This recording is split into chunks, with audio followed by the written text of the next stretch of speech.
attacked by a lion as she sat inside her car. ABC's Matt Gutman tonight. Tonight, rangers at the Lion Park Safari investigating what went wrong when a lion mauled an American tourist, killing her. The unnamed American woman and her guide entered the lion enclosure before 2:30 local time. The lady was busy taking pictures of it. That open window against explicit park rules. The lion then sort of lunged at the car and it bit the lady through the window.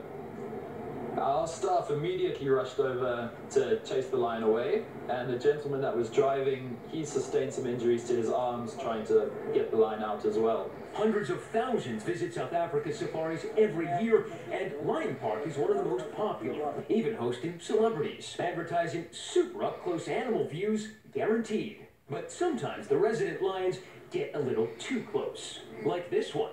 I know.